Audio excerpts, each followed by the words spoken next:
di Visery bantu di engineering, di urusan organisasi dan segala macamnya.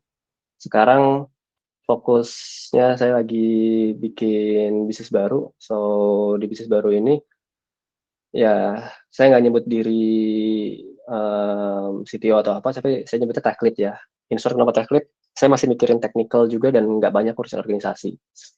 Dan bisnisnya saya bikin automatic accounting service yang spesifik untuk small business.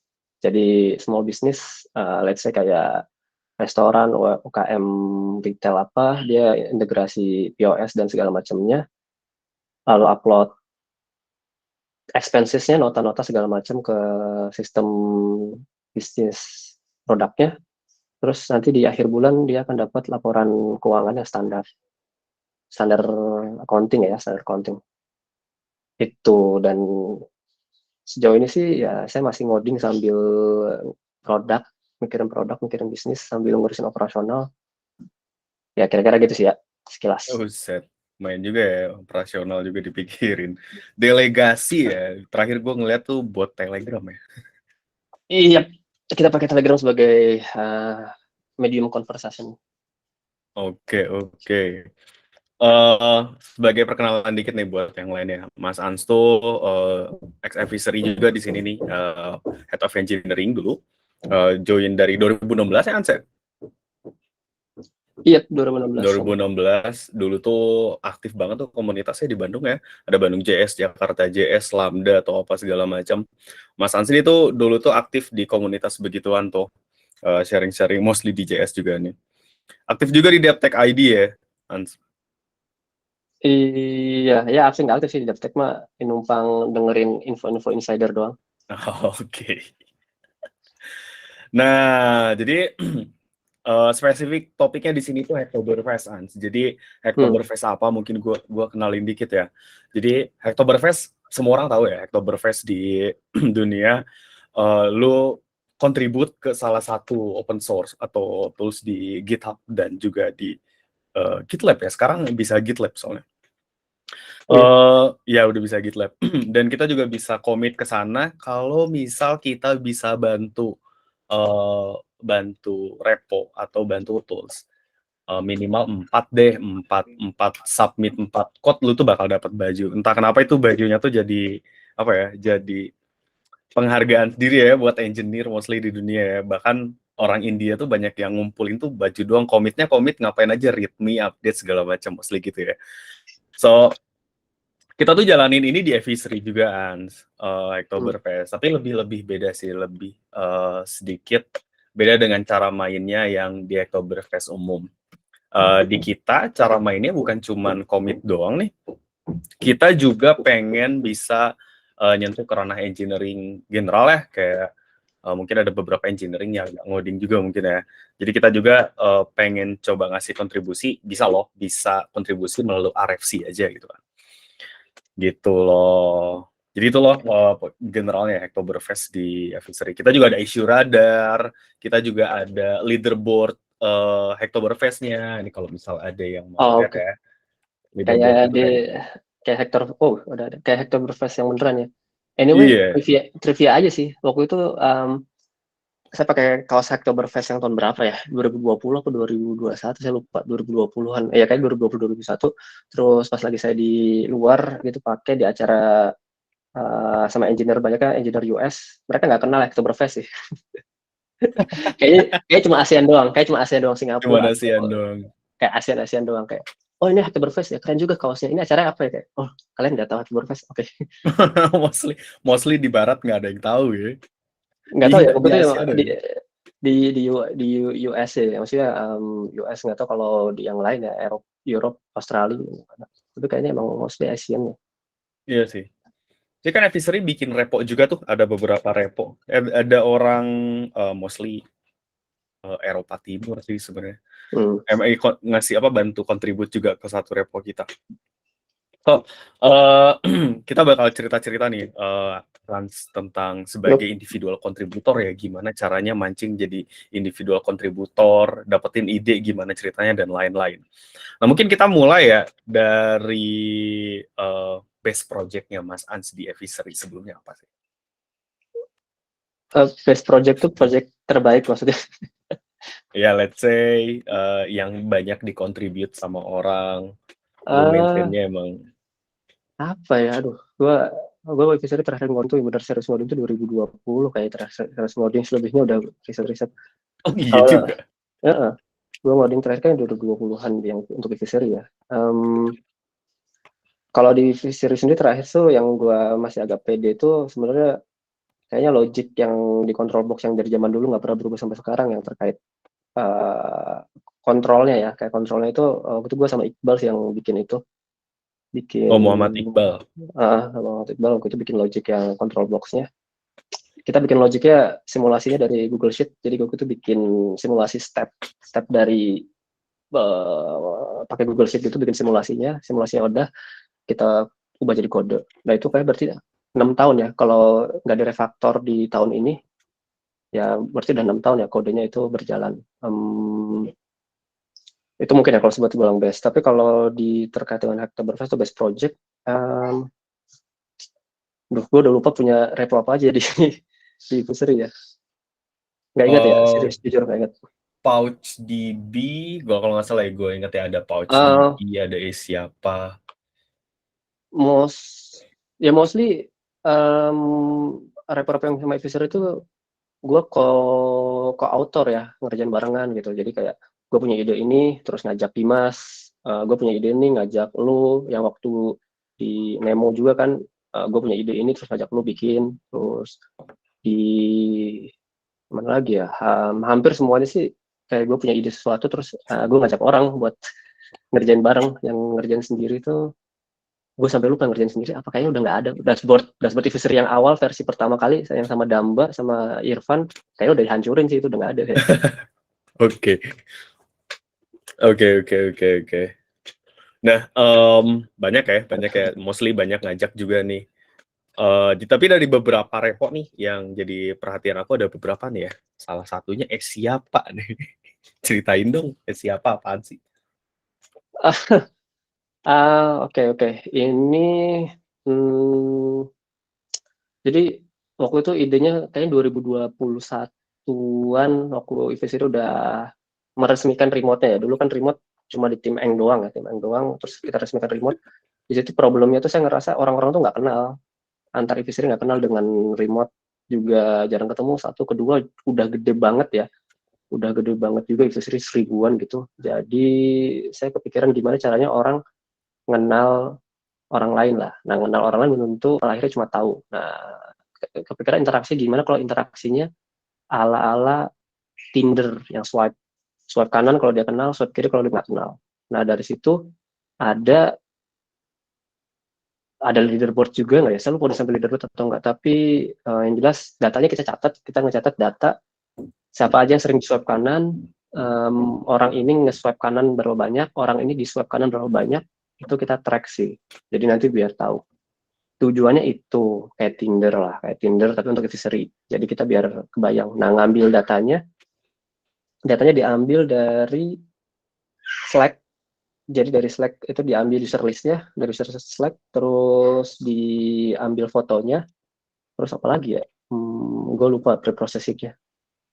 Udah sih kayak dari Slack diambil yang ambil aktif, udah gitu doang.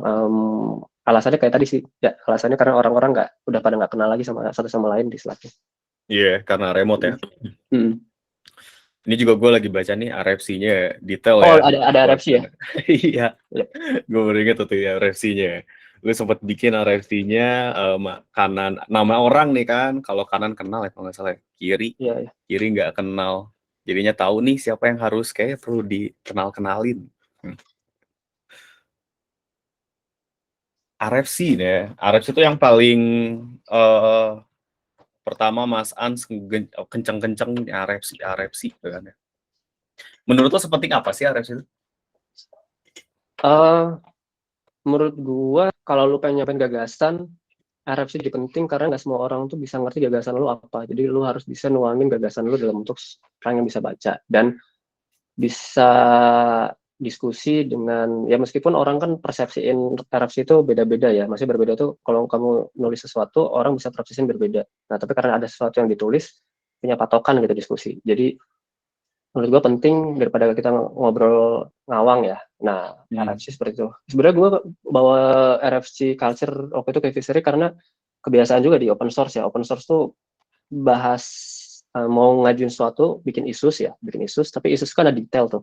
Dan biasanya detailnya tadi, kalau orang udah bikin isus, didetailin lagi dalam bentuk RFC. Kalau dulu saya suka, ya saya suka bacain RFC React, suka bacain RFC-nya dari WebKit. Nah, ceritanya kayak gitu sih muncul RFC. RFC itu sekarang juga emang udah besar banget ya, udah kayak TRD lah ya, technical requirement dokumen, semua desain yang mau dipropose sama engineer mostly dari sini. Semua bisa berawal dari sini ya. Oke. Oh, ini saya ketemu nih RFC-nya siapa nih, kalau ada yang mau baca. Saya juga lupa udah setahun. Apaan tuh? RFC Advisory Non-Person siapa? Oh iya yang siapa ini? Ini berarti lu yang bikin ya solo si RFC-nya? RFC-nya awalnya saya bikin, terus saya co-review sama Dimas. Habis itu yang lain akhirnya ada yang kontribut. Kalau nggak salah sempat kontribut itu Yohanes sama Faris juga kontribut.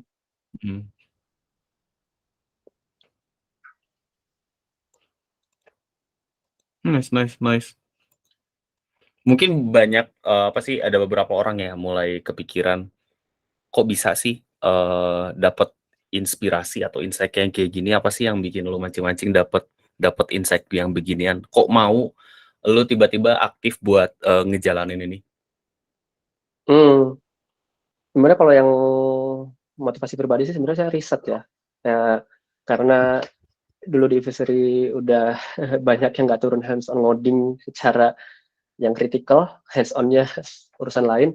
Jadi saya butuh main-main buat riset, buat keep up sama teknologi sambil bikin ada kepikiran suatu hal. Jadi ya ngelakuin hal ini sih ya. Jadi motivasi utama itu. Terus kedua, dengan waktu itu kalau salah pas bikin itu pas Oktober ya. Waktu itu bikin ya sama ya, demi dapat kaos digital Ocean ya, Oktoberfest ya, itu salah satu motivasi keduanya ya. Perkara ininya nomor sekian. Yang ketiga senang-senang aja sih, emang senang-senang aja. Jadi malam-malam habis beres urusan anniversary ya ngoding ini, atau pagi-pagi ngoding ini. Kayak gitu ya, ini motivasi utamanya, senang-senang sama riset. Malam-malam itu lu gimana cara bagi waktunya? Maksudnya kan kayak lu pasti susah kan tuh ya, gawe kerja siang udah gitu, kok mau gitu, kayak lu udah capek malah kepikiran jalanin beginian.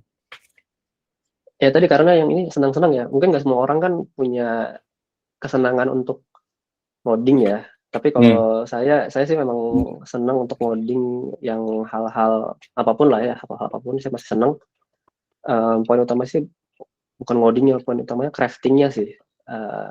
Jadi crafting tuh, kalau kamu ngoding cuma sekedar ngoding gara-gara ini ada task tuh kan munden tuh ya udah, itu mah rutinitas. Nah kalau ini crafting, jadi beneran crafting tuh saya pengen bikin apa ya.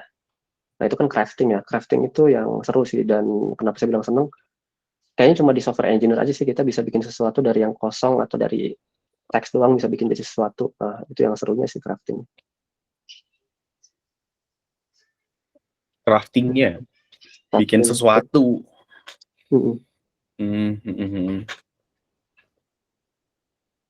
Tadi tuh terinspirasi gara-gara apa sih? Banyak hal. Sebenarnya yang di Esiapa ini, pas lagi saya ngerjain Esiapa itu saya bikin lagi yang lain ya. Ini spin-off-nya.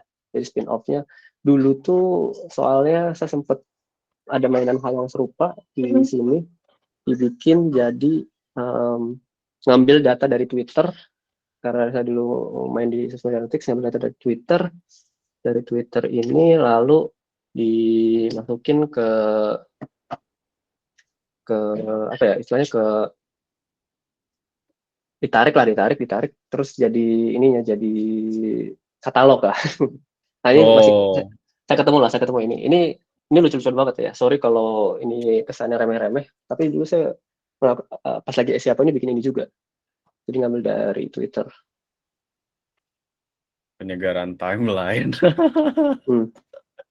Again ini murni karena senang-senang riset atau apa ya. Pokoknya ya crafting apa hal ini. Terus, ya di luar ini mungkin kayak suka bikin isu atau komentar-komentarin baca GitHub. Ya dulu saya baca GitHub GitHub GitHub feed lah ya. Kalau orang buka Hmm. buka Twitter atau Instagram dulu saya masih suka baca GitHub ya dulu. Sekarang nggak, udah jarang. Save it, wey. Penyegaran timeline emang ini. Nah ini saya membantu teman-teman yang seperti ini ya. Kayak urip nih ya, aduh. Oke. Gue terakhir ngedenger ada beberapa project yang sempat lu bikin deh. Apa ya dulu ya? Yang tentang GoFood. Gue lupa namanya. Oh ya ya yang makan.apayak.xyz. Apa sih? Makan. Makan.apayak.xyz. Gue nggak tahu ini masih aktif nggak ya. Gue udah lama nggak mention ini. Oh iya, random GoFood Picker. Ya ya itu, terus ada password.apayak.xyz juga. Oh iya nih password. Kayak ada satu lagi apa ya? Gue Nah, lupa. kayaknya ini udah nggak saya maintain sih. Hmm. Kalau ini alasan utamanya waktu itu riset sih. Gue lagi riset. Research. Ya yang bagus nih yang random GoFood Picker. Kayak lagi pengen makan apa. Terus kayak coba deh kocok deh gitu kan. Iya ya, sama sih problemnya sama. Saya waktu itu coba problemnya tuh berangkat. Saya ngelihat kalau pengen makan makan online delivery waktu itu tuh kayak semua tuh ayam gitu kayak. Kok semua ayam ya? Bingung. Terus pengen yang random-random gitu jadi udah bikin aja randomizer.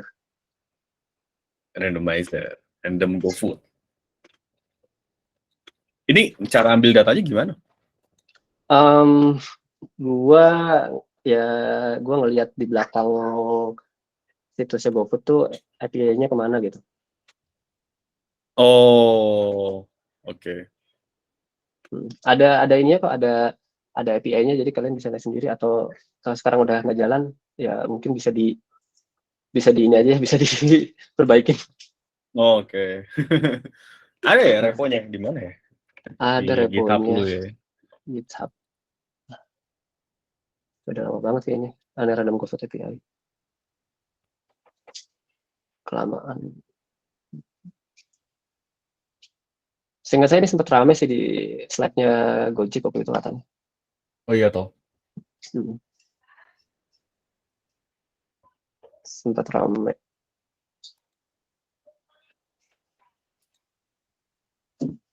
Hmm. Oh, ada lagi. Ya. Kalau nggak salah kita pernah ini ya, apa bikin clock in clock out talenta. Oh iya, Talenta. Um, Males ya absen ya. Kalau itu ceritanya kalau karena aku dulu tuh itu jadi pengen semua orang harus absen Talenta, terus sebagaimana kita tahu males itu adalah trait-nya engineer, jadi gimana cara bikin itu automated Iya. itu. So kalau ditanya motivasinya apa, ya motivasinya antara iseng, seneng-seneng sama pengen bikin sesuatu aja.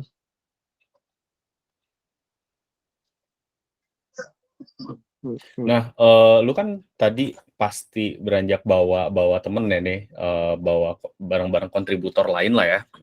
Hmm. Itu lu ajak personal kah atau sebenarnya lu cari di crowd umum? Hmm. Tentunya yang ini personal ya, awal-awal pertama personal ya, karena yang emang bisa bantuin langsung. So itu personal. Terus dari situ kalau ada yang umumnya tertarik, bonus aja sih. Karena sebenarnya saya nggak pernah bikin project open source yang serius ya. Ya yang kayak Mhm. model-model kayak Sony lah, Audi atau segala macam atau open source yang lain. Gue sih bikinnya yang seru-seru aja dan kemungkinan saya less maintain ya, Les nggak maintain. dilanjutin, nggak dilanjutin atau gimana. Uh, yang Personal ya. yang sampai sekarang mungkin masih banyak yang suka nge-fork atau ini Peta Indonesia ya. Dulu saya karena nyari PT Indonesia tuh yang terbaru itu nggak ada, jadi bikin sendiri, gabungin dari berbagai sumber, terus ditaruh di GitHub, terus banyak orang akhirnya nge-fork. Ya kayaknya yang di-fork itu juga lebih update dari saya sih. Terakhir kali saya update tahun Oh, lalu. peta Indonesia GeoJSON. Hmm. Cuman JSON doang? Iya, itu dipakai biasanya buat geospatial analytics atau dipakai ke business intelligence. Waktu itu Oh. mau dipakai di isinya advisory, Bides, waktu itu mau pakai peta Indonesia, pakai yang peta Indonesia ini sih. Sekarang mungkin udah terbaru atau enggak ya, nggak tahu.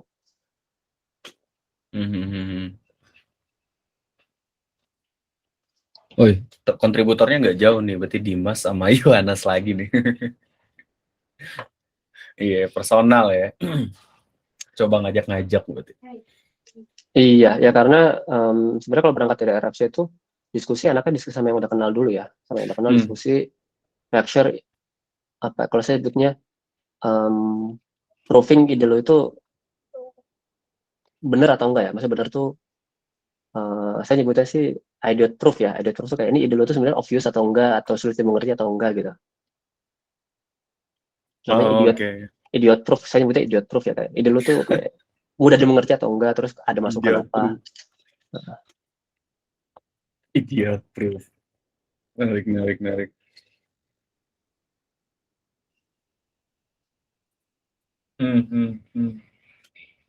Banyak ya, peta Indonesia, talenta, random GoFood. Lu masih ingat gak sih kalau dulu-dulu mungkin ya 2016 atau sebelum itu, project pertama kali yang menginisialisasi lu pengen beginian apa sih? Oh, um, dulu itu ada satu senior lah yang saya follow ya, Mas Dio, maintainer Envoy proxy dulu tuh. Sebelum Envoy dia maintainernya WebKit, Mozilla segala macam. Dulu saya tuh targetnya cuma pengen satu sih, pengen pengen masuk jadi kontributor Mozilla sama WebKit lah. Tapi nggak pernah kesampaian tuh.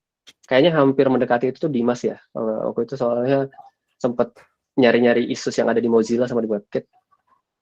Nah, Bugzilla dulu, bukan Mozilla, Bugzilla zaman kapan 2016. Nah, motivasi cuma itu sih, pengen pengen masuk di kontributor di sana. Nggak kesampaian tuh, akhirnya udah belajar gimana sih orang-orang di open source tuh berinteraksi. Turn out saya malah ketemu orang-orang open source yang nggak serius-serius ya. Yang maksudnya nggak serius tuh nggak, bukan bikin aplikasi open source yang beneran, libraries yang apa, yang emang happy-happy doang. Yang orang bikin ini karena happy-happy ya. Banyak kan orang-orang bikin aplikasi-aplikasi yang happy-happy. Nah, saya justru malah banyak ke sana. Yang pertama kali itu, sehingga saya mungkin kalau advisor itu zaman 2016 tuh FCM. Waktu itu FCM ada yang ini masih ada kayak Nanda Rustam nih, FCM Push. Waktu itu belum sebelum jadi GCM ya, masih FCM Firebase Cloud Messaging. Itu libraries-nya belum banyak. Terus gimana caranya saya pengen pengen bikin untuk JS, kalau nggak salah pengen bikin untuk JS, terus nemu libraries-nya punya orang, tapi orang punya orang itu isusnya masih banyak dan belum bisa jalan semestinya. Ya udah saya beresin dan pakai buat advisory waktu zaman dulu untuk FCM-nya. Apalagi ya, yang awal-awal tuh itu. Terus nggak tahu sekarang masih ada nggak yang kayak XMySQL, terus XMySQL jadi NoCoDB. Itu juga gue juga aneh Oh banget. ya. Gue juga aneh banget sih waktu itu, yang NoCoDB itu gue bantuin aplikasinya itu semacam gagal ini ya, gagal inisialisasi lah, ada salah di konstruktor. Nah, saya cuma beresin dulu doang, terus saya nambah dokumentasi, nambah segala macam. Udah dianggap, oh ya kamu kontributornya NoCoDB, terus kalau ada di situsnya NoCoDB, kontributor kita orang-orangnya ini semua. Terus saya masuk kayak cuma bantuin itu doang dimasukin. Oke. Menarik, menarik, menarik. Berawal dari ini ya, dari pengen join Mozilla ya dulu, emang komunitas open source gede ya itu ya. Iya, dulu Mozilla kan masih cukup ramai ya komunitinya ya. Mozilla itu. Unique trait-nya mereka itu apa sih sebenarnya? Nah, kalau kenapa saya pengen di Bugzilla, kalau ada nggak tahu Bugzilla ya, ini saya coba share, masih ada nggak ya, saya udah lama nggak. Jadi, waktu itu saya nanya ke mentor saya itu, Mas Dio itu, Bugzilla ini, dia di Bugzilla itu dia semacam dipandu lah. Kalau kamu punya isus, kamu submit satu, dipandu juga gimana untuk submit isus yang bagus. Yang kedua, kalau kamu pengen ngerjain isusnya, itu sama dia dipandu gimana ngehandling atau implement isusnya. Nah, karena hal itu saya jadi tertarik karena bisa belajar sama orang lain sih. Bisa belajar sama orang lain itu Bugzilla itu. Dan cukup ketat ya. Cukup ketat tuh lu kalau PR tuh di review dulu gimana, terus kalau lu mau ngajuin sebuah implementasi nggak langsung implementasi tapi diskusi dulu approach lu mau kayak gimana, tapi nanti ada orang tuh, ada maintainer yang nemenin buat ditanya-tanya.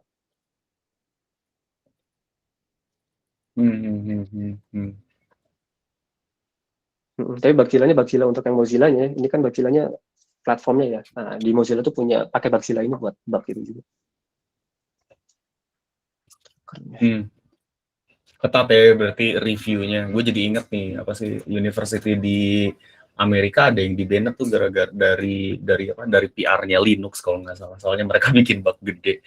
Emang sepenting itu berarti ya reviewnya. Iya, ya, awalnya belajar itu ya. Seru juga sih kalau pas kontribut ke libraries yang lain-lain tuh, kayak saya nemu ide terus pas lagi implementasi mereka nanya, tolong bikinin tes ini dong. Oh oke, tesnya dibikinin. Terus menurut gue solusinya kayak gini nih, menurut lu gimana? Jadi ya diskusinya kayak gitu, hidup di situ diskusinya, di isus, di RFC, diskusi RFC. Tapi ramah-ramah ya orangnya. Menurut gue sih bukan ramahnya yang poinnya, objektif lah ya. Intinya objektif. Lu nggak peduli lu dari mana lah, itu lu nggak peduli dari mana, tapi lu kan kontribut, ya udah kontributnya apa nih.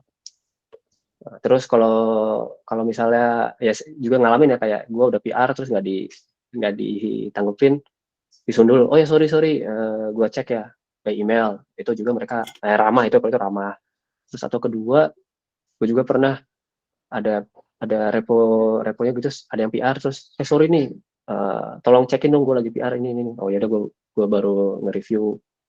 Ramahnya tuh lebih objektif sih, karena dia ngerti ini orang udah ngabisin waktu untuk bantuin reponya jadi lebih bagus lagi, jadi ya dihargain kayak oh ya terima kasih. Atau bahkan kalau dia mention, dia langsung bilang oh sorry nih, project ini udah nggak gue maintain, jadi dia langsung bilang nggak perlu dilanjutin lagi.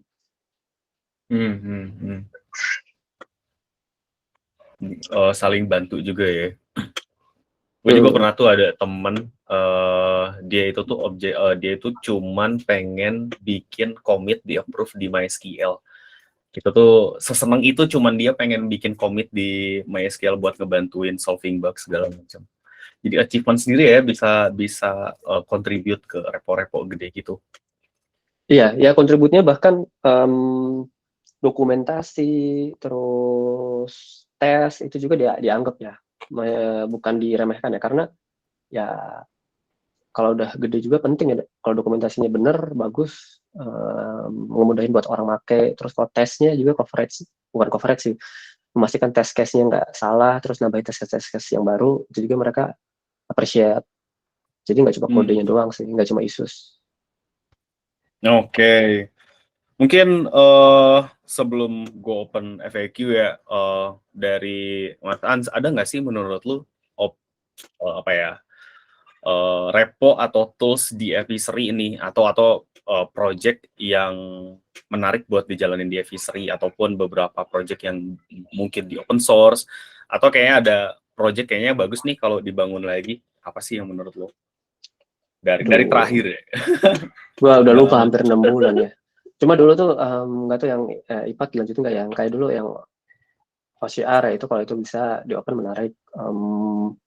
Terus apa lagi yang ini ya, kalau yang infra mungkin kalau Cibi bisa di open source itu menarik. Cibi, karena konsep Cibi itu kan ini sama, kalau konsep Cibi itu dulu ceritanya gue punya bayangan pengen bikin universal deployer, terus bilang ke Sule dulu, habis bilang ke Sule terus ada Habibi yang bikin Habibi, terus akhirnya dilanjutin sama Yahya kan. Nah, benar-benar kayak gitu sih. Jadi saya lebih banyaknya malah bikin ide-ide doang sih ngerjainnya, dibantuin orang. Apalagi ya, kalau yang Evisery sih sebenarnya nanti menariknya bagi saya kalau banyak yang urusannya sama, dulu sih bayangin banyak urusannya sama network sih, harusnya sama network ya, cuma belum kesampaian aja. Dulu saya sempat bilang ke Sule, pengen ada riset nih terkait protokol Protokol apa lah. tuh? Apapun itu yang terkait dengan transfer data untuk remote area. Karena sekarang kan protokolnya, ya kalau nggak pilihan HTTP, MQTT aja kalau yang MQTT buat low power device dan model PubSub, terus HTTP untuk yang aplikasi-aplikasi. Tapi gue masih percaya overhead di HTTP itu ketinggian. Nah, dulu sempat riset ke web.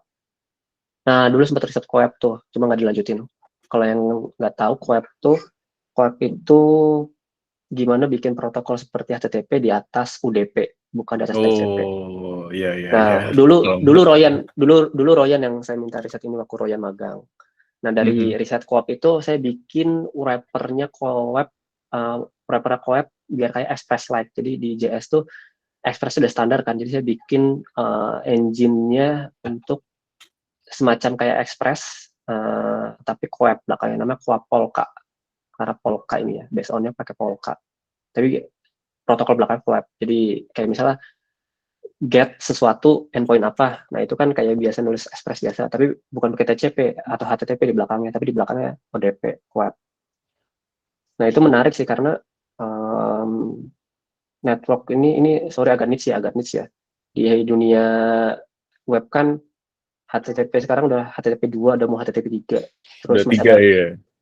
Quick ya, Q Q U C Quick. Nah, itu masih seru ya networking gitu problem-problemnya. Hmm. Advisory apalagi untuk remote area akan sangat kepake tuh kalau punya protokol yang overhead-nya kecil. Hmm.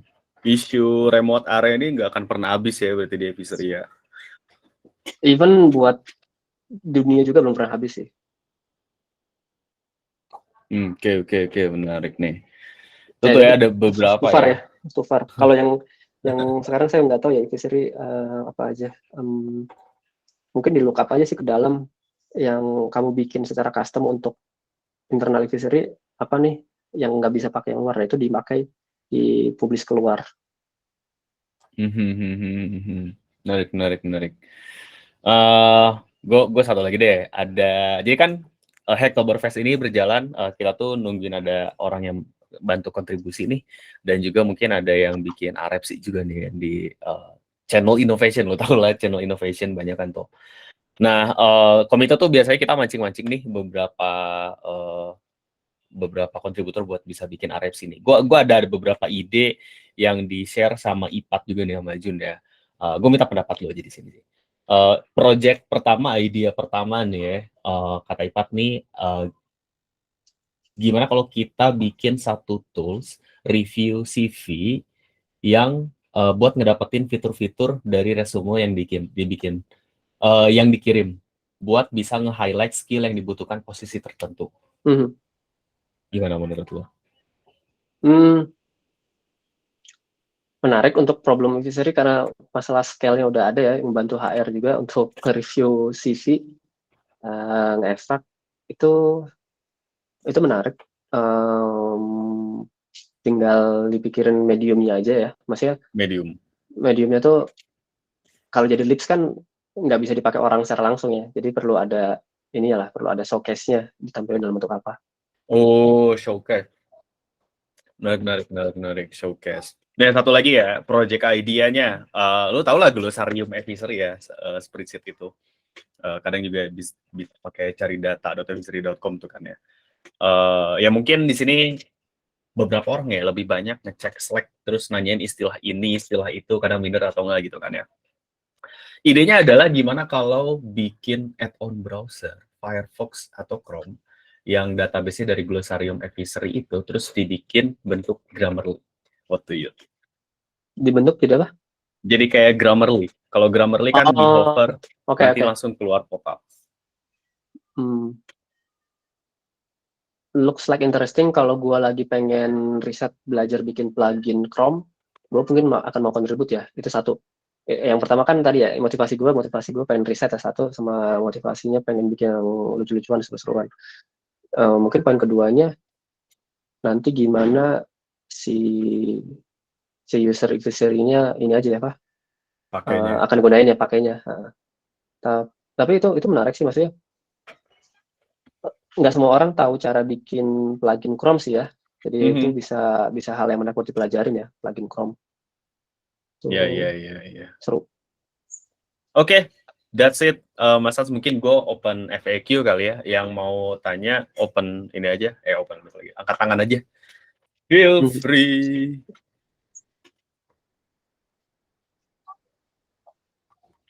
Ada 53 orangan nih di sini. Listener nih kayaknya di sini. Oh, ada Mang Dim juga ternyata.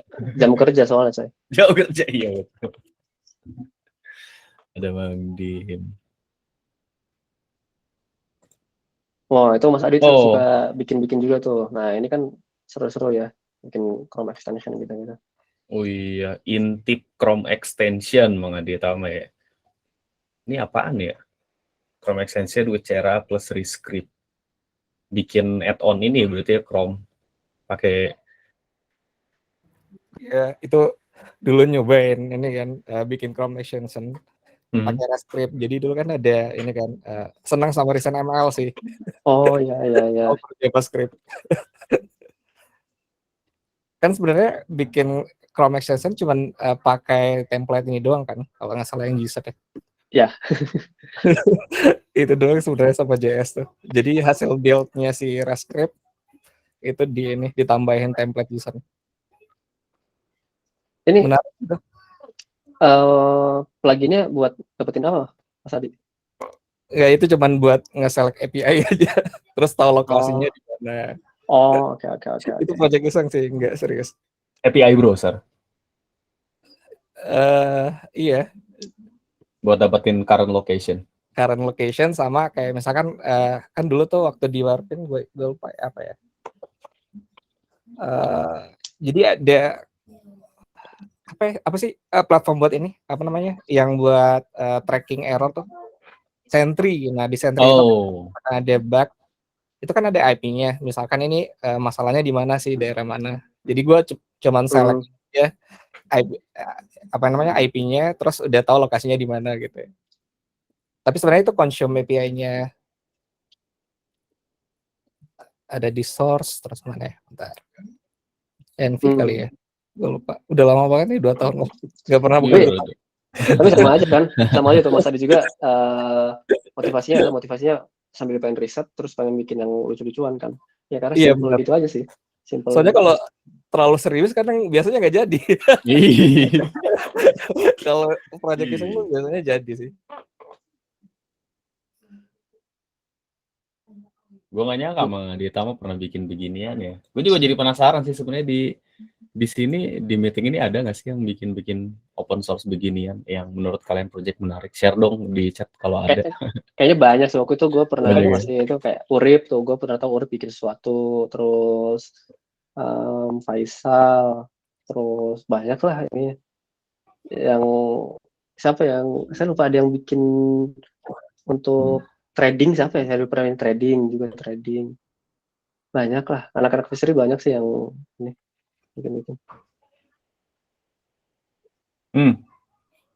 Gue juga baru lihat nih Mang Urip bikin Quran Kemenak, wih.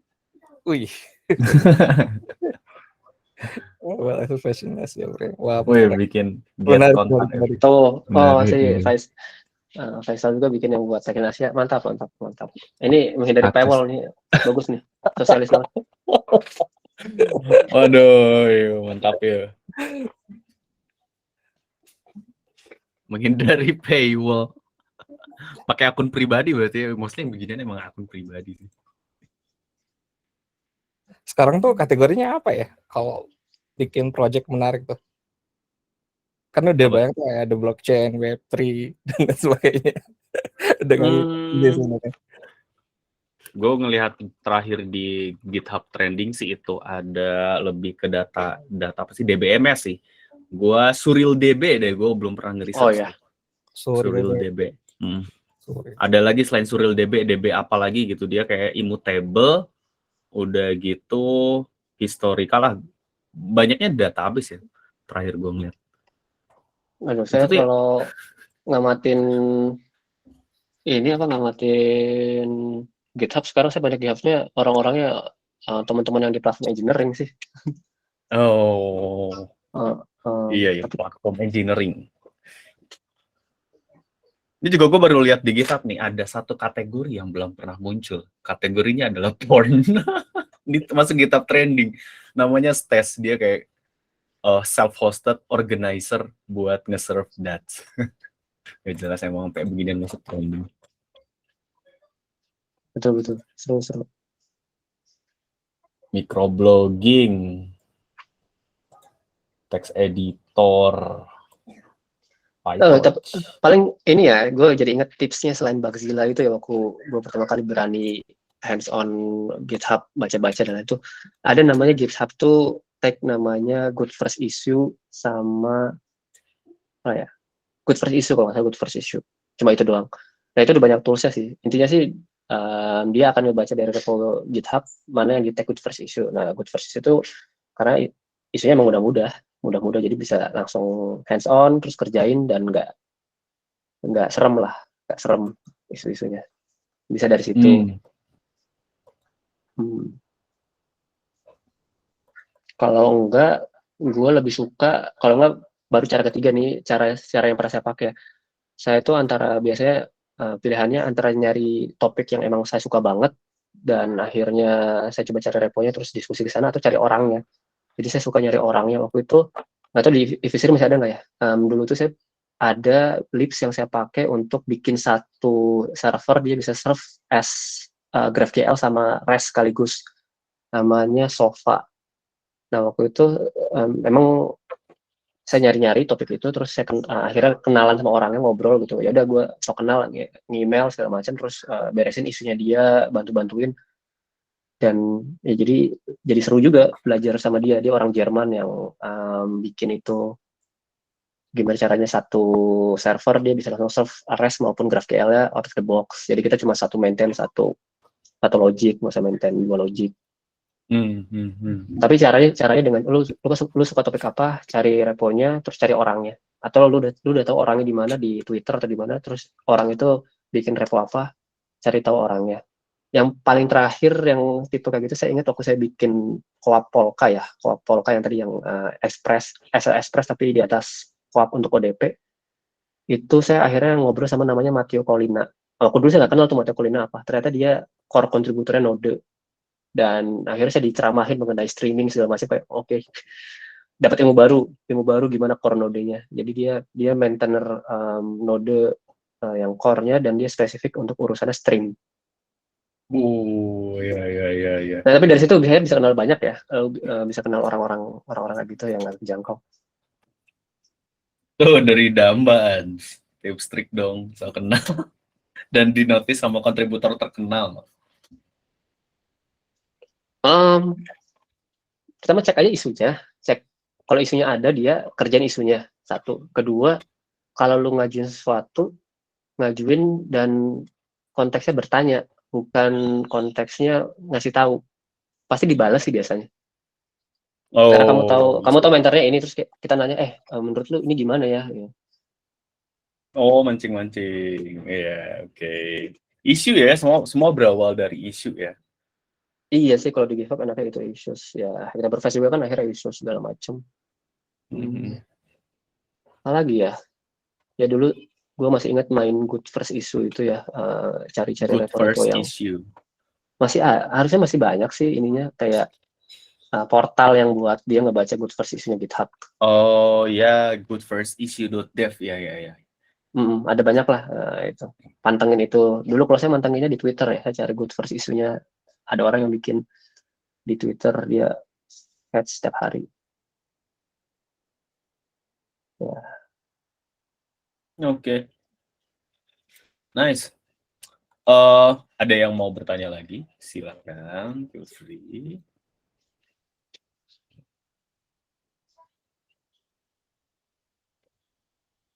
Oke. Kalau nggak ada lagi, mungkin dari Hacktoberfest ini gue cerita dikit ya. Dari Hacktoberfest ini kita juga bikin satu channel nih, namanya Issue Radar Hacktoberfest. Di sini tuh sebenarnya kita pengen ngajak maintainer, kalau misal mereka punya isu yang bisa di-share ke Hacktoberfest, di-share ke sini nih. Di sini juga ada beberapa ya. Dari repo mana ya? Repo Create Efficery, boilerplate-nya frontend, atau Go Efficery, atau mungkin dari beberapa repo ya yang dirasa kalau misal apa sih namanya, readme-nya perlu diupdate atau butuh dibantu bikinin SAD dan lain-lain ya.